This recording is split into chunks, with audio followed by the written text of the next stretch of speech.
නැනවත් වනිතාව තම පවුල සමාජය රට ගොඩනගන්නේය. අයිබෝන් සුබ දවසක්. රටට හෙටක් යන ජාතික තේමාව යටතේ විදේශගත වන ශ්‍රී ලාංකික ශ්‍රමිකයින්ට අවශ්‍ය වන තොරතුරු සහ උපදෙස් ලබා දීමට ශ්‍රී ලංකාවේ අංක 1 අල්ලාකීම් අපා ආයතනයේ මෙම වැඩසටහන යටතේ අපි බලාපොරොත්තු වෙනවා.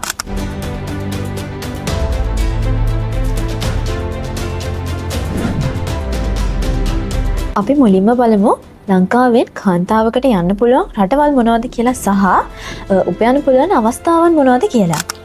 ඔව් ඇත්තටම මේ මාතෘකාව පුළුල් අවකාශයක් ගන්න පුළුවන් මාතෘකාවක්. ඉතින් ඇත්තටම කිව්වොත් ශ්‍රී ලාංකික ශ්‍රමිකයින්ට යුරෝපාකරයට මැද පෙරදිගට ඒ වගේම කැනඩා ඕස්ට්‍රේලියා මේ වගේ ඕනේ රටකට විදේශගත වීමේ අවස්ථාව ශ්‍රී ලාංකික පුහුණු ශ්‍රමිකයින්ට ලැබිලා තියෙනවා. හැබැයි අපි මෙතනදී මැද පෙරදිග රටවල් ගැන කතා කරොත් කාන්තාවන්ට ඒ කියන්නේ තමන්ගේ අතේ මුදලක් නැත්තම් ඒ වගේම අඩු අධ්‍යාපන මට්ටමක් තියෙනවා නම් ඒ වගේම තමන්ගේ අධ්‍යාපන මට්ටම් වලට අනුකූලව නොමිලේ විදේශගත වීමේ අවස්ථාව මැද පෙරදිග රටවල් සඳහා අප ආදරණීය දිරිය කාන්තාවන්ට ලැබිලා තියෙනවා. ඔබ කිව්ව විදිහට මැද පෙරදිග රටවල් වලට නොමිලේ යන්න පුළුවන් කිව්වනේ. ඉතින් මොනවද ඒ රටවල් වලට යන්න ඕන සුදුසුකම්? ඔව් අත් වශයෙන්ම අප දිරිය කාන්තාවන් නොමිලේ විදේශගත වීම පිළිබඳ කතා කිරීමේදී ඒගොල්ලන්ට අවශ්‍ය වෙන සුදුසුකම, ඒ කියන්නේ ප්‍රධානතම සුදුසුකම වන්නේ ශ්‍රී ලංකා විදේශ සේවා නියුක්ති කාර්යාංශය මගින් අනිවාර්ය කර ඇති පුහුණුවට සහභාගී වීම. ඉතින් මේ පුහුණුවෙන් ලබා ගන්නා සහතිකය NVQ level 3 මට්ටමේ සහතිකයක් ඔවුන්ට ලැබෙනවා. ඉතින් අනිවාර්යයෙන්ම එම සහතිකය සහයෙන් පුහුණුව ලබා ගැනීම අනිවාර්ය වෙනවා.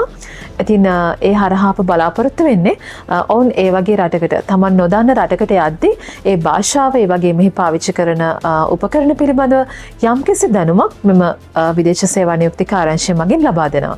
ඉතින් නොමිලේ විදේශගත වීමේදී කිසිත් නොදැන යනවට වඩා යම්කිසි දෙයක් දැනගෙන යාම වැදගත් වීම නිසා ශ්‍රී ලංකා විදේශ සේවා නියුක්ති කාර්යාංශය මගින් පනවා ඇති මෙම නීතිවලට එකඟ වීම අනිවාර්ය වෙනවා.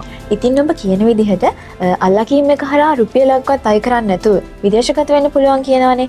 එතකොට ඒ විදේශගත රටවල සංස්කෘතිය, ආහාර පාන, ඒ වගේම ඒ ස්වභාවය මොන වගේද කියලා පැහැදිලි කරොත්.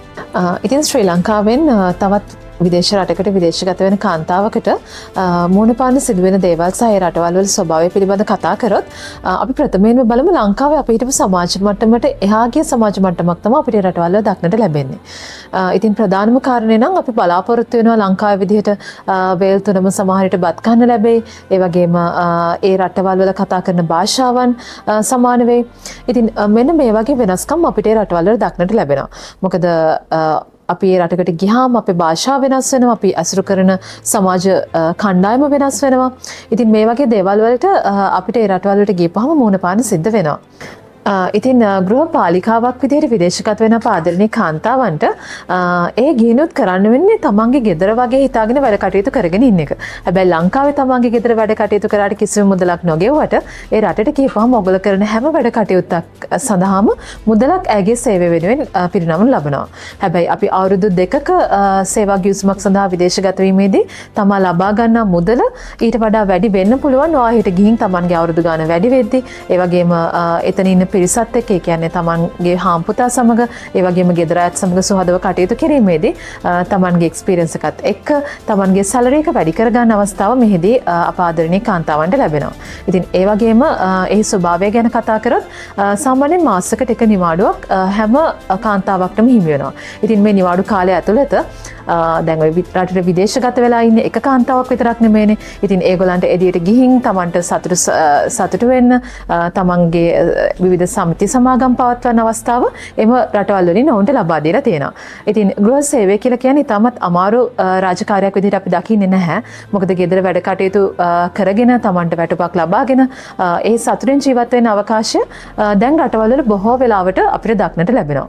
මොකද මීට අවුරුදු 10කට 15කට කලින් තිබ්බ තත්ත්වය නෙමෙයි දැන් ඩුබායි, කුවේට් වගේ රටවල් වල ඉංග්‍රීසි භාෂාව කතා කිරීමේ ප්‍රවණතාවය මේ වෙද්දි වැඩි වෙලා තියෙනවා. ඉතින් අරාබි භාෂාව වගේම ඉංග්‍රීසි භාෂාවත් පුරුදු වෙලා ඒ වගේම විවිධ භාෂාවන් දැනගත්ත කෙනෙක් තමයි අවුරුදු 2 ඉවර වෙලා ආපහු ලංකාවට පැමිණෙන්නේ. ඉතින් ලංකාවත් එක්ක කම්පෙයා කරද්දී ශ්‍රී ලංකාවේ විදේශගත වෙන කාන්තාවකට මුහුණ පෑමට සිදුවන සහ ඇයගේ ජීවිතය සංවර්ධනය වෙන ආකාරය තමයි අපිට මෙහිදී දක්නට ලැබෙන්නේ. මේ දවස්වල අලුත් ප්‍රවණතාවයක් තියෙනවා මව දියණිය යහළු ඉහෙලියන් හස්බන්ඩ් ඇන්ඩ් වයිෆ් එකම ගෙදරක වැඩ කරන්න පුළුවන්ද කියලා. අපි ඒ ගැන තවදුරටත් කතා කරා. ඔව් අනිවාර්යයෙන්ම මේ වෙද්දී එකම ගෙදර අම්මට දුවට ඒ වගේම හස්බන්ඩ් ඇන්ඩ් වයිෆ්ට ඒ වගේම යහළුවෝ දෙදෙනෙක්ට එකවර එකම ගෙදරකට විදේශගත වීමේ අවස්ථාව උදා වෙලා තියෙනවා. විශේෂයෙන් අලකීම් අපි ඒ වගේ අවස්ථාවන් මේ වෙද්දී බොහෝ ප්‍රමාණයකට ඉඩ සලසලා දීලා තියෙනවා එකම ගෙදර ගිහින් වැඩ කරන්න. ඉතින් මෙහිදී ඔවුන් බලාපොරොත්තු වෙන ප්‍රධාන කාරණේ තමයි අම්මා එක්ස්පීරියන්ස් එක තියෙන කෙනෙක් වෙන්න පුළුවන්. තමන්ගේ දුව අම්මට තනියෙන් රට යවන්න බය හිතෙන්න පුළුවන්. ඉතින් ඒ වගේ අවස්ථාවක අම්මත් සමග තමන්ගේ දුවට එකම ගෙදරකට විදේශගත වෙන්න අලකීම් අපිට උදව් කරන්න පුළුවන්. ඔයගලන්ට විදේශගත වීමේ සිහිනය සැබෑ කරගන්න. ඒ වගේම විදේශගත වෙන කාන්තාවන්ට ඇතිවන ගැටලු මොනවද? සහ ඒවා කළමනාකරණය කරගන්නේ කොහොමද කියලා පැහැදිලි කළොත්. ඔව් ඇත්ත වශයෙන්ම අපි කතා කළ යුතු ප්‍රධාන මාතෘකාවක් තමයි ගෘහ සේවිකාවකට මුහුණ පාන වෙන ගැටලු පිළිබඳව. ඉතින් අපි ආයට මුහුණ පාන වෙන ගැටලු පිළිබඳව කතා කරොත් අපි අතීතයේ ඕන තරම් දැකලා තියෙනවා මුද්‍රිත මාධ්‍ය හරහා ඒ වගේම රූපවාහිනිය හරහා අපේ විදේශගත වෙන ආදරණීය කාන්තාවට ඇන ගහලා ඊට පස්සේ විවිධ අතවරකම් සිදු වෙලා ලංකාවට එන්න සිදුවෙච්ච අවස්ථාවක්. ඒ වගේ අඳුරු අතීතයක් තමයි විදේශගත වෙන අපේ ආදරණීය අම්මලා නංගිලා අක්කලාට හිමි වෙලා තිබුණේ.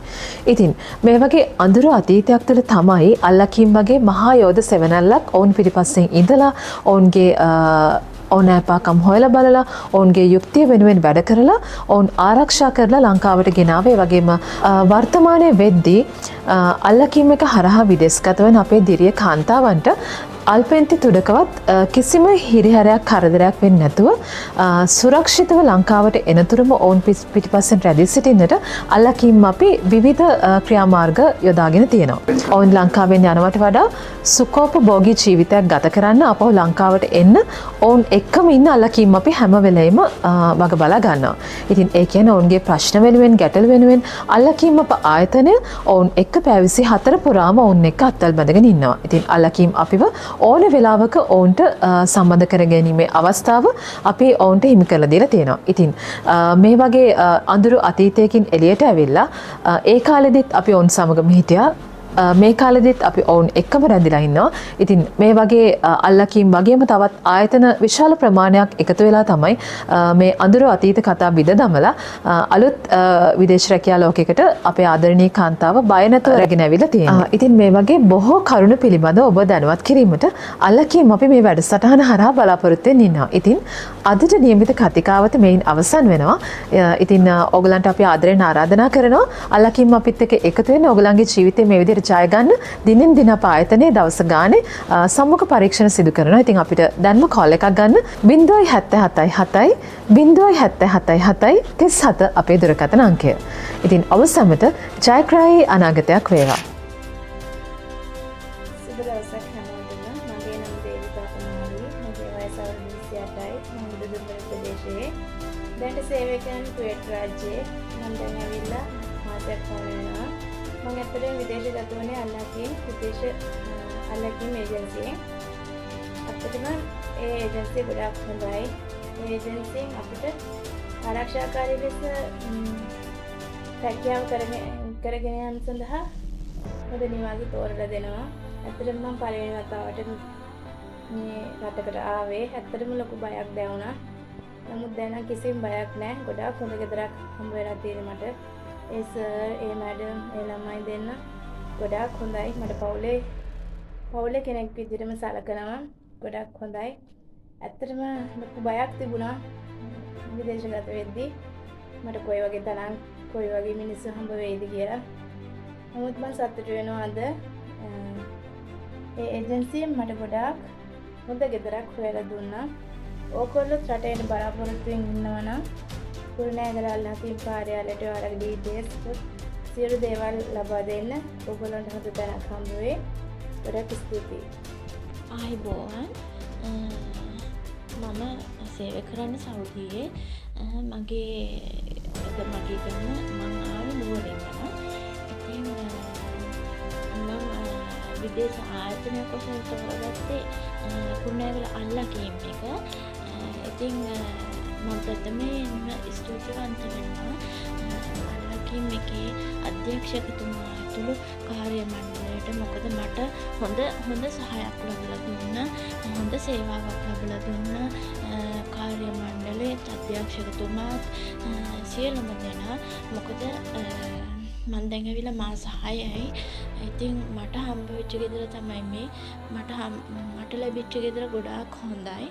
ඉතින් එතුමාලා අපි මෙහෙට එව්වත් අපි ගැන හොඳට හොයලා බලනවා, කතා කරනවා නිතරම. ඉතින් ඔයාලත් විදේශගත වෙන්න බලාපොරොත්තුවෙන් ඉන්නවා නම් කුරුණෑගල අල්ලකීම් එකෙන් එන්න. මොකද ඔබට හොඳ සේවාවක් ලබා ගන්න පුළුවන්. ඒ වගේම ඔබ ගැන හොඳට හොයලා බලන, ඔබට හොඳ සේවාවක් ලබා ගන්න පුළුවන් හොඳම ආයතනය තමයි කුරුණෑගල අල්ලකීම් එක. ඉතින් ඔබට සුබ දවසක්. මම තරංගා නයනමාල ගාල්ලපත්තුල ප්‍රදේශයක මම ඉන්නේ. මම කුවේට්වල ජහරා ප්‍රදේශයේ කසාරවල තමයි සේවය කරන්නේ. මම දේශගත වුණේ කුරුණෑගල අල්ලකීම් දේශකීය ආයතනය හරහා 2022 දෙසැම්බර් 19 මම ලංකාවේ ආවේ. මට හම්බෙච්ච පළවෙනි දින ගොඩක් හොඳයි.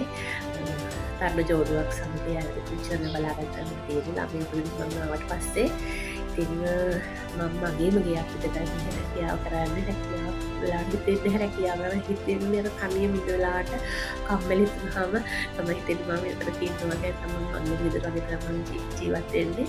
මට අවශ්‍ය කරන හැමදේම මෙයා අරන් දෙනවා. සනිපාර්ශ්වය වෙලා දුක් වෙන හැමදේම හිත ඔක්කොම අරන් දෙනවා. ඉතින් වෙලාවට මගේ වැටුප් ලැබෙනවා. මට කිසිම අමතර වියදමක් නැහැ. කෑම බීම ඇඳුම් පැළඳුම් පිළිහෙට ඔක්කොම මට මෙයාලගෙන් ලැබෙන හින්දා ඉතින් මම ඇත්තටම ගොඩක් සතුටින් මම ආචාර්ය කරන්නේ. මම ඔයාලට කියන්නේ වල දේශගත වෙනවා නම් කුරුණෑගල අල්ලකීම් දේශකීය ආයතනය හරහා දේශගත වෙන්න විශ්වාසය මට කීපෙත් තමයි ඒ රටට කියා කරන්න පුළුවන්. ඇත්තටම මට මේ උදේට ලැබලා දුන්නට අල්ලකීම් දේශකීය ආයතනය නිකරටත් ඒ කාර්ය මණ්ඩලයට මම ගොඩාක් ස්තුතිවන්ත වෙනවා. ඉතින් මම ඔයාලට ආපහු කියනවා ඔයාලා දේශගත වෙන බලාපොරොත්තු වෙන්න ඉන්නවා නම් කුරුණෑගල අල්ලකීම් දේශකීය ආයතනය හරහා දේශගත වෙන්න ඔයාලට කිසිම ප්‍රශ්නයක් ඇති වෙන්නේ නැහැ. ඒක මම වගකීමේ විශ්වාසයෙන් කියන දෙයක්. එහෙනම් ගොඩාක් ස්තුතියි.